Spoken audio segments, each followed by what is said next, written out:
Hey everyone, this is my berry patch that I landscaped and planted just last year. I wanted to share with everyone what all I planted, how they're doing after about a year.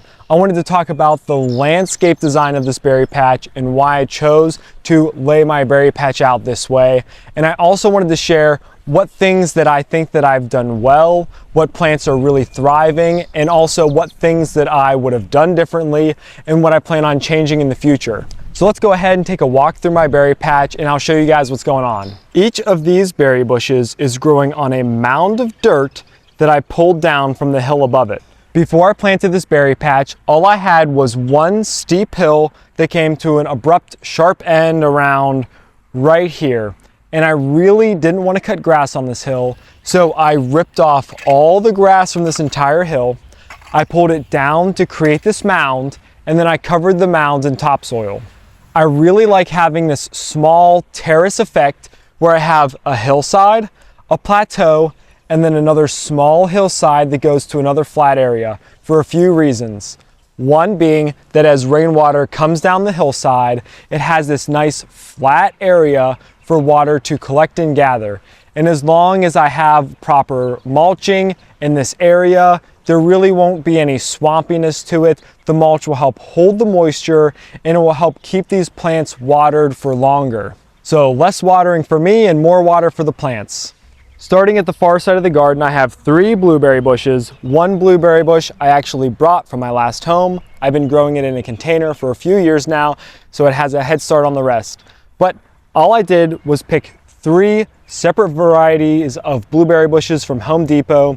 I like using separate varieties because sometimes I really don't know which ones are going to thrive and which ones are going to struggle. So for me, having a variety of blueberry bushes instead of picking one variety of blueberry bush, it makes me feel as though I'm going to have a better chance of getting a good harvest. Because if I have bad luck with one variety, chances are another variety will pick up the slack. So now let's move on down the line to my raspberry bushes. Now this is actually somewhat of a problem child because of the way that they send their roots underground and sprout up somewhere else. So my raspberry bushes have actually become a weed, which is a problem and a blessing at the same time, but I'll touch on that in a little bit. My raspberry bushes, I had multiple varieties. I have one variety that requires a cane to be 2 years old in order to grow raspberries. And then I have another variety that actually gave me raspberries last year, quite a bit. I was actually very surprised with how many raspberries I got after 1 year. And that particular bush does not require a cane to be 2 years old. In fact, I've been advised to mow that bush to the ground and let it grow all over again this year, but I did not. I kept it alive and I'm just pretty much seeing how it grows, how the harvest is without mowing it down. If you can see, some of the raspberry plants that sprouted underground brand new last year have plenty of green leaves on them, while some of the canes that came from the original bush are dead or dying, and so I do have a lot of pruning to do. But even though I'm going to cut back maybe even 50% of all of these canes, it still seems like I'm going to have a ton of canes to give me a good harvest this year. Now my favorite raspberry bush is the one that does not require you to wait for the second year to get raspberry bushes, and that's for several reasons. I've noticed that this particular raspberry bush does not seem to multiply quite as rapidly as the other raspberry bushes do, which is really nice for me because I don't have to treat it like a weed. Also, if you're looking to grow any berry bushes this year, getting a harvest the first year is really nice. It's a very good feeling to know that some work that you put in now pays off now, instead of having to wait an entire year and cross your fingers to hope that you're going to get a harvest. Now to touch on the issue of raspberry bushes spreading and creating more raspberry bushes. As I said, it seems to be a problem and a blessing at the same time. But so many of these little sprouts are brand new. They poked their heads through the soil last year and now they are very green and ready to grow this year. The problem is that I have other berry bushes besides raspberry bushes, like this blueberry bush, which is now having to fight with these little raspberry bush weeds. And so honestly, while I'm really happy with how these raspberry plants are turning out, eventually down the road, I'm most likely going to move them to an isolated location. I've heard that raspberry bushes do really well along fence lines because if they spread, you just mow that area down and it will prevent them from getting too out of control. But as I said, it seems as though this raspberry bush that yields a harvest on the very first year does not seem to be spreading as wildly as some of the other raspberry bushes.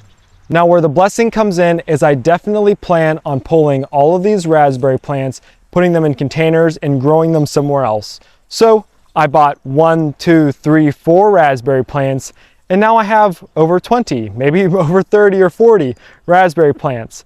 And I only had to pay that initial cost, and I just need to do the work of transplanting them. So moving on, let's talk about my blackberry bushes. I do not have a whole lot to say about my blackberry bushes, besides deer really seem to like them.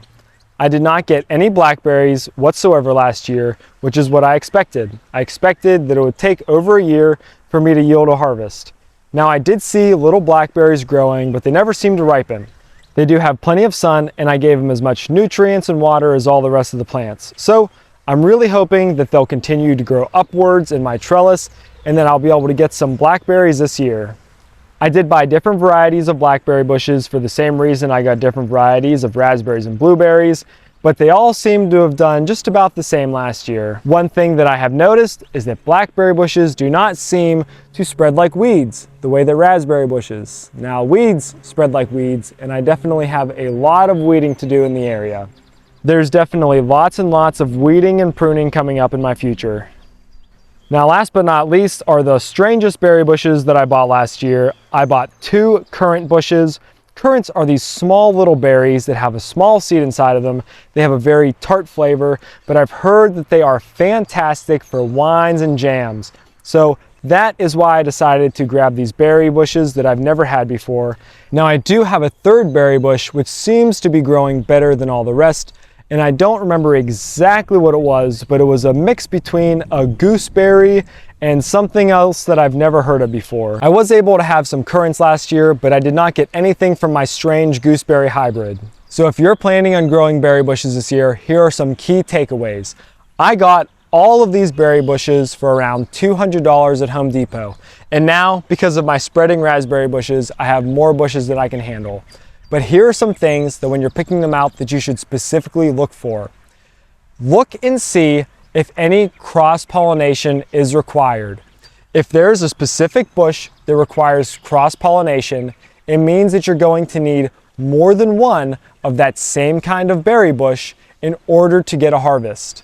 Secondly, if you're worried about where to get your berry bushes from, these are all from Home Depot. I don't consider Home Depot to give any of their plants the utmost care, but all of my plants, they're alive, they're thriving, they're doing really well, and it was the closest option to me. It was the easiest place for me to go and pick them up.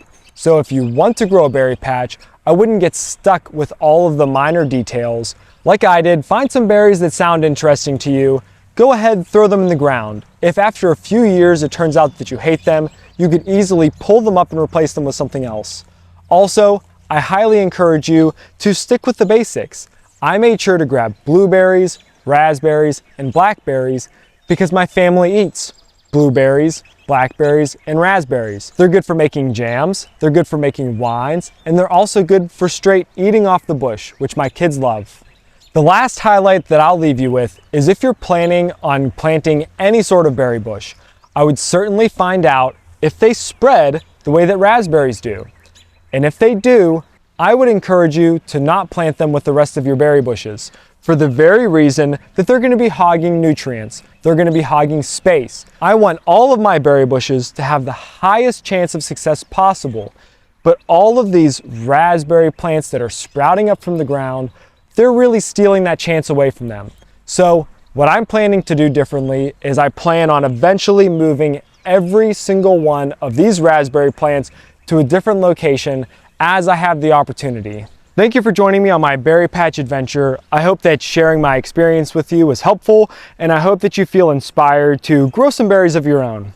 I love doing research to make sure that I'm planning and preparing properly, but don't let all the minor details stop you from putting something in the ground.